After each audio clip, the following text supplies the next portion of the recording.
That's all. Very good point.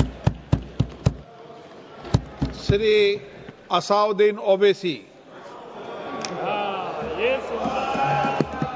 बहुत बहुत शुक्रिया सर। स्पीकर सर, मैं ये वक्फ तरमीमी बिल की मुखालिफत में खड़ा हुआ हूँ। किसी एक शायर ने बड़ा अच्छा कहा था, जब भी ज़मीर और ज़र्फ का सौदा हो दोस्तों, जब भी ज़मीर और ज़र्फ का सौदा हो दोस्तों, कायम रहो हुसैन के इनकार की तरह। सर, ये वक्फ तरमीमी बिल भारत के गयूर मुसलमानों के ईमान पर, इबादत पर एक हमला है। नरेंद्र मोदी की हुकूमत ने इस मुल्क की सबसे बड़ी अक़लियत के खिलाफ एक ऐलान जंग कर दिया, और ये जंग ना सिर्फ मेरे जिस्म पर है, बल्कि मेरी आज़ादी पर, मेरी समाजी और माशी मार्जिनलाइजेशन पर है, मेरी शहरियत पर है, मेरे मदरसे, मस्जिदों, खानखाहों को और दरगाहों को निशाना बनाया जा रहा है। और ये हुकूमत सच्चाई को नहीं बयान कर रही है कि ये तरमीमी बिल से मुसलमानों का तहफ़्फ़ुज़, तरक्की और गुर्बत का खात्मा होगा। ये सरासर झूठ है। सर, अगर आप आइन के आर्टिकल 14 को देखेंगे तो उसमें लिखा हुआ है इक्वल प्रोटेक्शन। अब आप देख लीजिए सर कि हिंदू, सिख और जैन को और बौद्ध को उनके एंडोमेंट में तहफ़्फ़ुज़ मिलेगा, क्योंकि उनका एंडोमेंट बाय यूजर बरकरार है और उनका एडमिनिस्ट्रेशन उनके हाथ में होगा कि गैर हिंदू या गैर उनके मजहब का आदमी दान भी दे सकता है उनके लिए, और एंडोमेंट बोर्ड का तहफ़्फ़ुज़ भी मिलेगा, क्योंकि उसके ऊपर ओवरराइडिंग क्लॉज अप्लाई नहीं होगा, लिमिटेशन का कानून उस पर अप्लाई नहीं होगा। उसके बरक्स ऑपोजिट आप देख लीजिए, मुस्लिम वक्फ को वक्फ बाय यूजर निकाल दिया गया। एक मुस्लिम वक्फ की जायदाद पर कब्जा होगा, लिमिटेशन लगेगा तो जो एनक्रोचर है, जो खाबिज है, वो रातों रात मालिक बन जाएगा और एक गैर मुस्लिम वक्फ बोर्ड को एडमिनिस्टर करेगा। ये आर्टिकल 14 के इक्वल प्रोटेक्शन का वायलेशन। अब आर्टिकल 14 में सर इक्वालिटी बिफोर लॉ भी है, और उसका कैसा वायलेशन हो रहा है कि कोई आर्बिट्ररी स्टेप नहीं ले सकता और कोई भी ऑफिशियल किसी भी तरीके से गलत आर्बिट्ररी फैसला नहीं लगा। यहां पर आप एक डेजिग्नेटेड ऑफिसर को रखकर वो फैसला लेगा कि ये जायदाद वक्फ की है, गवर्नमेंट की है। क्या ये प्रिंसिपल्स ऑफ नेचुरलिटी के खिलाफ नहीं है जिसका तकर्रुर एग्जीक्यूटिव करती है? ये हमारे theory of separation of powers Bharat के आइन का बेसिक स्ट्रक्चर का हिस्सा है। क्या इसका वायलेशन नहीं है? सर, आर्टिकल 25 का वायलेशन कैसे है कि आप मुसलमानों से वक्फ बाय यूजर छीन रहे हैं और फिर आप कर्ब कर रहे हैं वक्फ वाल औलाद को, मगर वहीं पर दूसरे धर्म के मानने वालों को उनके मजहब पर चलने की पूरी इजाजत है। लफ्ज जो आर्टिकल 25 में इस्तेमाल हुआ सर, वो इक्वली एंटाइटल्ड, यहां पर मुसलमानों के इक्वल एंटाइटल्ड नहीं हो रहा। अभी हम गृह मंत्री का, वजीर दाखिला का यहां पर उनका हमने तकरीर सुनी, यहां पर वो ये कहते हैं, वजीर दाखिला, शायद वो कटमुल्ला की जबान ना कह दें, वजीर दाखिला कहने पर वजीर दाखिला ने अपने बयान में कहा कि बोर्ड और काउंसिल जो होगा वो माने वक्फ इस्लाम से अलग है।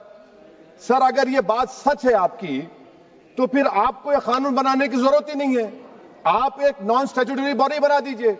ये जो कानून बन रहा है ना सर, ये आर्टिकल 26 इसका सोर्स है, और आर्टिकल 26 जब इसका सोर्स है तो आर्टिकल 26 का ABCD क्या कहता है कि रिलीजियस डिनोमिनेशन को अपने मजहब के अफेयर्स खुद चलाना, मूवेबल इमूवेबल प्रॉपर्टी को लेना और एडमिनिस्टर करना। जब हिंदू धर्म को, बौद्ध धर्म को, सिखों को यह राइट दिया गया है, तो आप कैसे मुसलमानों से छीन रहे हैं? तो यह आर्टिकल 26 का ग्रेव वायलेशन है। तो सर, अब वक्फ बाय यूजर का मामला देखिए, मिनिस्टर साहब ने कहा कि एंक्रोचमेंट हो रहा है, 17,000 एंक्रोचमेंट हुए हैं। तो यही नरेंद्र मोदी की हुकूमत ने 2014 में उस वक्त के मंत्री ने एक Waqf properties eviction of unauthorised occupants bill को इंट्रोड्यूस किया। आपने विड्रॉ कर लिया 2024 में उसको। क्यों विड्रॉ किया सर आपने? जब आप मान रहे थे कि एंक्रोचमेंट हो रहा है तो आपने बिल को विड्रॉ कर लिया। अच्छा सर, अब वक्फ बाय यूजर को आपने निकाल दिया, माने कंडीशन क्या लगाए कि अगर उसमें डिस्प्यूट होगा और गवर्नमेंट प्रॉपर्टी होगी। सर, डिस्प्यूट तो है। मिसाल के तौर पर मोहिबुल्लाह साहब जिस मस्जिद के इमाम हैं, पार्लियामेंट के सामने मस्जिद है सर, 123 प्रॉपर्टीज में मस्जिद है, डिस्प्यूट चल रहा है। कल कलेक्टर या डिस्ट्रिक्ट ऑफिसर बोलेगा कि भाई साहब ये गवर्नमेंट प्रॉपर्टी है, स्टिकर लगा दिया जाएगा, मस्जिद बंद, गवर्नमेंट प्रॉपर्टी हो गई, होगी ना सर? अब ये बताइए, आप जब से यहां पर पूरे बीजेपी रूलिंग पार्टी हमको ज्ञान दे रहे हैं कुछ नहीं होगा, कुछ नहीं होगा, मैं दलील के साथ बता रहा हूं आपको। ये मस्जिद दिल्ली गवर्नमेंट बोलती हमारी है, वक्फ दिल्ली वक्फ बोलता हमारी है, तो सर वक्फ बाय यूजर, अगर मैं अपनी गवर्नमेंट के खिलाफ वक्फ बोर्ड वक्फ बाय यूजर इस्तेमाल नहीं करेगा तो क्या है सर? अच्छा, ये अमेंडमेंट जब हो जाएगा तो मुझे कहने दीजिए सर, सिर्फ प्राचीन मंदिरों की हिफाजत होगी, मस्जिदों की नहीं होगी। अब सर आप आ जाइए, अगर डिस्प्यूट मेरा एंशिएंट मॉन्यूमेंट से वक्फ का, एक मिसाल दे रहा हूं, दिल्ली में 172 वक्फ प्रॉपर्टीज एएसआई कंट्रोल में है, मैं तो हार ही गया वो, क्योंकि मेरे पास डॉक्यूमेंट नहीं है। आप कह रहे हैं कि डॉक्यूमेंट चढ़ाओ, अगर मेरा गवर्नमेंट से डिस्प्यूट चल रहा है मैं तो क्लेम ही नहीं कर सकता, क्योंकि आप जज बनेंगे, आप ही फैसला करेंगे, और जब तक आप फैसला नहीं करते वो वक्फ की प्रॉपर्टी नहीं होगी, वो प्रोविजन डाल दिया आपने। अच्छा, अगर मेरा डिस्प्यूट एनक्रोचर से होगा सर, तो एनक्रोचर में तो आपने तो 107 को डिलीट कर दिया, आप रातों रात खाबिज को, एनक्रोचर को मालिक बना रहे हैं। सर मैं ये पूछना चाहता हूं आपके जरिए हुकूमत से, एक मुंबई में एक बहुत बड़े दौलतमंद है, खोजा बरादरी का यतीम खाना था, उन्होंने 2004 या 5 में 22 करोड़ में खरीद लिया। वो केस सुप्रीम कोर्ट में, क्या आप उनको मालिक बनाना चाहती है लिमिटेशन एक्ट अप्लाई करके? हमको बताइए, हम जानना चाह रहे हैं। और सच्चर कमेटी ने सर 2007 में कहा कि दिल्ली के 123 प्रॉपर्टीज की मार्केट वैल्यू 6000 करोड़ की। आज हम 2025 में आ गए, क्यों आप उन प्रॉपर्टीज के खिलाफ पड़े हुए? 1976 में उस वक्त के वजीर आजम इंदिरा गांधी लेटर लिखा, इसको आप दे दीजिए, मगर आप उसको मानने को तैयार नहीं है। तो सर और एक जो झूठ फैलाया जा रहा है, management empowerment efficient development, sir this bill takes any management from the hands of Muslims, disempowers the waqf in comparison to any other stakeholder, takes away the efficiency of administration and hampers development. Waqf disempowerment in the name of efficiency, inefficiency is being created. The progress of development from pre-independence till today is sought to be destroyed. Sir अभी हमारे home minister साहब ने फजल पुकाया case का जिक्र किया। Sir मैं आपसे गुजारिश करूंगा कि होम मिनिस्टर जरा अच्छे लोगों को रखकर इंफॉर्मेशन ले, फजल पुकाया का ऑबिटर क्या है? इट इज ऑबिटर, वो रेशियो डिसेंडेंटाई नहीं है जो आपने कहा है। अच्छा सर, शेड्यूल ट्राइब के बारे में कहा, क्या शेड्यूल ट्राइब में मुसलमान नहीं होते? शेड्यूल कास्ट में नहीं होता मुसलमान, शेड्यूल ट्राइब में मुसलमान होता तो क्या आर्टिकल 25 मेरा चला गया, आर्टिकल 26 चला गया, आर्टिकल 14 चला गया, 15 चला गया, 29 चला गया? लक्षद्वीप का एक मुसलमान एमपी है, क्या उसको राइट नहीं है क्योंकि ट्राइबल है? क्या कह रहे हैं आप? इस ऐवान को क्यों गुमराह कर रहे हैं आप शेड्यूल ट्राइब के नाम पर? सर और एक चीज जो आपको बता रहा हूं सर, अब आप जब आर्टिकल 26 से मेरा सोर्स है, तो आप सेंट्रल वक्फ काउंसिल में 22 में से 11 आप नॉन मुस्लिम को बना सकते हैं, रिलीजन न्यूट्रल आपने कह दिया, और आप बनाएंगे, क्यों बनाएंगे आप? स्टेट वक्फ बोर्ड में 7 नॉन मुस्लिम होंगे और 4 मुसलमान, क्यों होंगे? क्योंकि आप लॉ में 95 में डायरेक्ट मैनेजमेंट में ले सकते 5 साल के लिए। आप वक्फ बाय यूजर को आप कलेक्टर डिस्ट्रिक्ट ऑफिसर बोलेगा ये वक्फ की प्रॉपर्टी नहीं है, तो वो वक्फ बोर्ड खामोश बैठ जाएगा, कुछ एक्शन ही नहीं लेगा, क्योंकि वो आपके प्यादे हैं। अच्छा, जब आप नॉमिनेट करेंगे सर मैं मोदी गवर्नमेंट के खिलाफ नो कॉन्फिडेंस ला सकता हूं, मगर वक्फ बोर्ड का चेयरमैन जो नॉमिनेट होगा उसके खिलाफ नो कॉन्फिडेंस नहीं ला सकते, हम बिल्कुल नहीं ला सकते।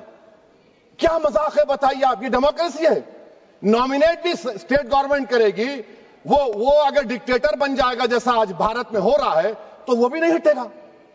कम से कम यहां पर तो इलेक्शन है, वहां पर तो आप 5 साल झेलते रहो उसको। अच्छा सर, अब ये जो क्लॉज 11 और क्लॉज 9 आप 16AA से देखिए, where the qualification of the members of the board has been limited only to 3 categories contained in 14(1)(c). Intention is very clear that the majority is to be packed with non-Muslims. So who will defend my interests, sir? If I cannot depend on the state waqf board, central waqf council, which are going to comprise non-Muslims, this in itself is a clear violation of Article 26, 14 and 15, sir. अच्छा sir, CO पहले 95 act में था कि word मुस्लिम, آپ نے غائب کر دیا اس کو. ارے آخر کیوں اتنی نفرت ہے آپ کے لفظ مسلمان سے؟ اچھا پھر کیا کہہ رہے ہیں آپ کہ یہ بھی آرٹیکل 26 کا وائلیشن ہے. سب جتنے ہندو دھرم کے پراپرٹیز ہیں، سکھ دھرم کے، بودھ کے ہیں اور آپ کے جین کے، وہاں پر انہی کے مذہب کا آفیسر ہوگا. اور کہاں پر نہیں ہوگا؟ وقف بورڈ میں.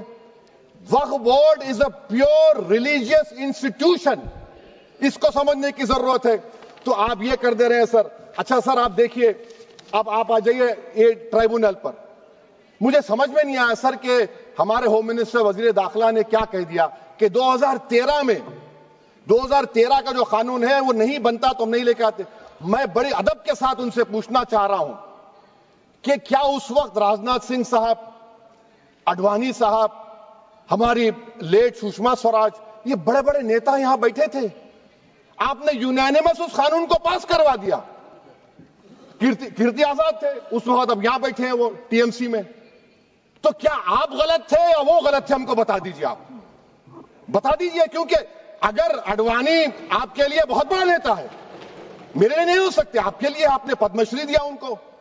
محترمہ سشما سوراج کی زبردست تقاریر کا میں قائل ہوں. وہ بیٹھ کر اس 2013 کو یونینیمس پاس کر دیے. مجھے کنفیوژن ہے کہ کیا امت شاہ، نریندر مودی بڑے ہیں یا اڈوانی بڑے ہیں؟ آپ کے لیے آپ طے کر لیجیے. اچھا سر، آپ کے tribunal sir, railway claimants tribunal, N G T tribunal, income tax, ویسے 14-15 ٹرائبونل، ہندو اینڈ کا ٹرائبونل، سب کا اپیل نہیں ہوتی، ریویو ہوتا ہے. گرہ منتری سرکار کہہ رہی ہے کہ نہیں روک دیے، روک لگا. کیسے روک لگاتے ہیں؟ ریویو اور اپیل میں تو فرق ہوتا ہے نا سر. آپ ہی کہہ رہے ہیں کہ پورے کورٹس میں بیک لاگ ہے اور آپ اپیل کر رہے ہیں. اچھا سر، ریٹائرڈ ڈسٹرکٹ جج 95 میں سٹنگ ڈسٹرکٹ جج تھا، جو ایڈمنسٹریٹو کنٹرول تھا سی جی آئی صاحب، اس کو نکال دیے. اچھا سر، ابھی ہمارے منتری صاحب نے کہا ٹرسٹ، سر شری سائی بابا ٹرسٹ 2004، وہ یہ کہتا ہے جو آفیسر اس میں کام کرتا اس کو سائی بابا کا ڈیووٹی ہونے چاہیے اور اس کو ڈکلیریشن لکھ کے دینا پڑے گا. یہاں پر ہو رہا تو یہاں پر کیوں نہیں ہو رہا؟ اچھا سر، آپ پھر دیکھ لیجئے، یہ آپ کا ہو گیا سر. ہاں، اب امت شاہ صاحب نے سیکشن 2A کے بارے میں کہا اور انہوں نے اس بات کا اقرار کر لیا کہ داؤدی بورہ کے لیے یہ بنایا گیا ہے. مگر میں آپ کے ذریعے سے گورنمنٹ سے پوچھنا چاہ رہا ہوں، آپ نے تو اس پرووائزو میں داؤدی بورہ کا نام ہی نہیں لکھا. آپ نے ان کو بھی تھینک یو کر دیا، ان کا نام کیوں نہیں لکھا آپ نے؟ اور سر، اور گورنمنٹ کیا کر رہی ہے؟ آپ مسلم سماج میں جو بیکار قسم کے لوگ ہیں ان کو ایک راستہ بنا رہے ہیں، ایگزٹ دکھا رہے ہیں کہ تمہیں وقت سے بچنا ہے تو تمہیں ٹرسٹ بنا لو. یہ کیا کر رہے ہیں سر آپ؟ کم سے کم ان داؤدی بورہ کو آپ دے دیتے. اچھا سر، کلاس 3V سیکشن 36 کلاس 18 دیکھ لیجئے. Oral وقف، oral appointment has sought to be discontinued even though it is recognized practice in Islam. Muslim personal law has recognized oral waqf and 1937 Shariat Application Act. سر آپ class 3-9 پر آ جائیے. 5 سال کے لیے مسلمان. میں کرن رجیجو سے پوچھنا چاہتا ہوں، سر داڑھی رکھے تو مسلمان پریکٹسنگ ہے یا کلین شیو آپ کی طرح ہے؟ تو بتائیے ہم کو پریکٹسنگ کیا ہوگا؟ اچھا، کسی کو پکڑ کے ماب لنچ کر دیا اور بولے کہ جے ایس آر کا نعرہ لگایا، اور وہ جے ایس آر کا نعرہ لگایا تو کیا مسلمان رہے گا؟ نہیں رہے گا. یا پھر دیش کے پردھان منتری نے کہا تھا کپڑے دیکھ کر پہچانو، تو کیا کپڑے دیکھ کر آپ کہہ دیں گے؟ اچھا، اگر کوئی کرسچن ہندو دھرم قبول کرتا ہے تو کیا وہ مندر کو دے سکتا پراپرٹی؟ پھر بھارت کے سمویدھان میں آرٹیکل 300 کیوں ہے سر؟ رائٹ ٹو ایکوالٹی کیوں ہے؟ فریڈم آف ریلیجن کیوں ہے؟ 5 سال کہاں سے لائیں گے؟ اچھا سر، اور ایک چیز میں آپ کو بول کے ختم کر دوں گا سر. اس بل میں وقف الاولاد کا سر، اس میں آپ دیکھیے clause 432، the creation of waqf al-aulad shall not result in denial of inherent rights to heirs, including women heirs or the waqif or any other right of person. سر یہ آرٹیکل 25 کا وائلیشن ہے، شریعت اپلیکیشن ایکٹ 37 کا violation, article 300A کا violation ہے. اچھا، ہندو دھرم میں سیلف ایکوائرڈ پراپرٹی کو ایک ہندو، اب اس کے فرض کے 2 بچے ہیں، وہ ایک کو اپنی پوری دولت دے سکتا ہے، کوئی روک ٹوک نہیں ہے. وہ کہے گا نہیں میں گھر کے بچوں کو نہیں دوں گا، محلے کے غریب کو دے دوں گا، وہ بھی کوئی روک ٹوک نہیں ہے. وہاں پر آپ کو بچوں کی فکر نہیں ہے. جب میں اپنی پراپرٹی کو اللہ کو مالک بنا کر دے رہا ہوں، آپ کہہ رہے بچیوں کی فکر نہیں ہے. اتنی محبت آپ بلقیس بانو سے دکھا دیتے تو آپ کے لیے دعائیں دیتی آپ کے لیے. تو سر آپ دوسری بات آپ دیکھ لیجئے سر، آخری بات کہہ کر میں اپنی بات کو مکمل کر رہا ہوں سر. نہیں خیر میں مکمل کر رہا ہوں. اسپیکر صاحب بہت ٹائم دے دیے. سر آپ دیکھیے اس میں امت شاہ صاحب بولے کہ اتنی پراپرٹیز کا قبضہ ہوا، چوری ہوئی، یہ ہوا. سر کلاس 2652A سیکشن، اگر کوئی پراپرٹی بیچتا ہے 2 سال کی سزا تھی، آپ نے کیا کر دیا؟ اس کو 6 مہینے کر دیا. نان بیلیبل تھا، آپ نے بیلیبل کر دیا. سیکشن 40 کی بات کرتے ہیں. سیکشن 40 میں سر ہم کو جو جوائنٹ ورکنگ کمیٹی کا جو نوٹس دیے، اس میں منسٹری آف مائنورٹی افیئرز نے کہا کہ 30 سال میں 515 کیسز سیکشن 40 کے اور صرف 8 لوگ کورٹ کو گئے. وقف یوزر کا قانون تلنگانہ آندھرا میں ہے، سیکشن 40 کا قانون تمل ناڈو 63 یہ ہے، آندھرا پردیش میں 43 ہے. اور سر آپ ڈائریکشن دے رہے ہیں. اچھا کلاس 4218B دیکھیے سر، آپ رول بنا رہے ہیں کوآپریٹو فیڈریشن کے خلاف ہے، اتنا رول بنا رہے ہیں. اور آخر میں سر میں آپ کو بتانا چاہ رہا ہوں اسپیکر صاحب، یہ بل کا مقصد صرف مسلمانوں کو ذلیل اور رسوا کرنا ہے، مسلمانوں کو دوسرے درجے کا شہری بنانے کا ان کا مقصد ہے. سر اگر آپ ہسٹری کو پڑھیں گے تو مہاتما گاندھی اس وقت کے وائٹ افریقہ میں سفید فام افریقہ کے قانون کو مہاتما گاندھی نے کہا تھا کہ یہ میرا کانشنس اس کو مانتا نہیں ہے، میں اس قانون کو قبول نہیں کرتا ہوں. تو مہاتما گاندھی نے کیا کیا؟ انہوں نے اس قانون کو پھاڑ دیا. تو میں گاندھی کی طرح اس قانون کو پھاڑتا ہوں. یہ انکانسٹیٹیوشنل ہے سر. اس دیش میں جھگڑے پیدا کرنے کا کام بی جے پی کرنا چاہتی ہے مسجد اور مندر کے نام پر. اسی لیے میں اس کا کنڈیم کرتا ہوں اور میں آپ سے گزارش کرتا ہوں کہ میں نے اپنے 10 امینڈمنٹ دی ہیں، آپ اس کو قبول کریے. سر مجھے بولنے کا موقع دیجیے اور اس پر ڈویژن کا میں ڈیمانڈ بھی کروں گا. Thank you sir.